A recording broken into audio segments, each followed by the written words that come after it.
రామ అనేటువంటి ఆ నామానికి ఎంత శక్తి ఉందంటే రాయడం మొదలు పెడితే చాలు. మాకు తెలిసి హైదరాబాదులో ఒక పెద్ద ఆయన ఉండేవాడు. రిటైర్ అయిన తర్వాత దురదృష్టవశాత్తు భార్య పోయింది. పిల్లలు అందరికీ మళ్ళీనే అమెరికాలో ఉన్నారు. ఈయన ఒక్కడు ఇక్కడ ఉంటున్నాడు ఒక అపార్ట్మెంట్లో. ఏదో తన వంట తాను వండుకుంటున్నాడు. వండుకోలేని సమయంలో హోటల్లో తెప్పించుకుంటున్నాడు. ఆయనకు మంచి అలవాట్లు ఉన్నాయి. పొద్దున్న లేవడం, అనుష్ఠానం చేసుకోవడం, రోజు రామనామం రాసుకోవడం, ఇంకోటి లేదు. ఒక రోజున ఆయన అస్వస్థతకు గురయ్యాడు. ఇంట్లో పడిపోయాడు.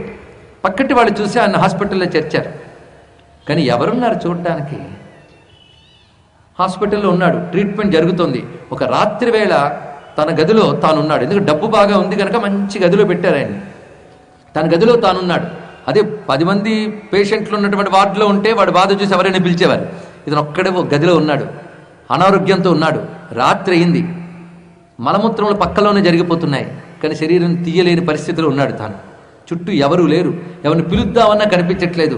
ఆ సమయంలో ఆయనకి అదృష్టం ఎక్కడుందయ్యా అంటే రాముడు గుర్తొచ్చాడు. అది అదృష్టం. కష్టం వచ్చినప్పుడు భగవంతుడు గుర్తు రావడమే అదృష్టం, మరొకటి కాదు. ఇక్కడ రామా, ఇన్నాళ్ళు నీ నామం రాసుకున్నానే, కోట్లు రాయలేకపోయినా కొంతైనా రాసుకున్నాను కదా స్వామి, ఏమిటి గతి అని బాధపడుతున్నాడు. చిత్రం ఏంటంటే ఆ తలుపు తీసుకుని కాంపౌండర్లు 2 వచ్చారు.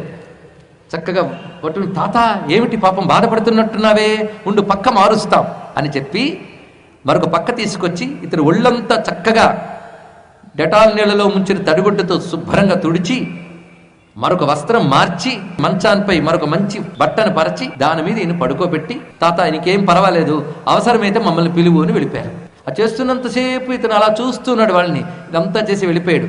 వాళ్ళు వెళ్ళిపోయారు, తలుపు వేశారు. మరుసటి రోజు పొద్దున్న డ్యూటీలోకి వచ్చే డాక్టర్లు, నర్సులు ఉంటారు. నర్సులు కొంతమంది వచ్చి లోపలికి, తాత చాలా కొత్తగా ఉన్నాయి నీ మంచమంతా కూడాను, ఎవరు మార్చారు ఈ బట్టలన్నీ అని అడిగితే, రాత్రి నా పరిస్థితి దుర్భరంగా ఉంది, ఎవరు కనబడలేదు, నేను పక్కన ఇంటర్కమ్ నొక్కినా ఎవరు రాలేదు, కానీ ఇంటర్కమ్ నొక్కి విని వచ్చారేమో, కొంతసేపటికి మాత్రం 2 వచ్చారు.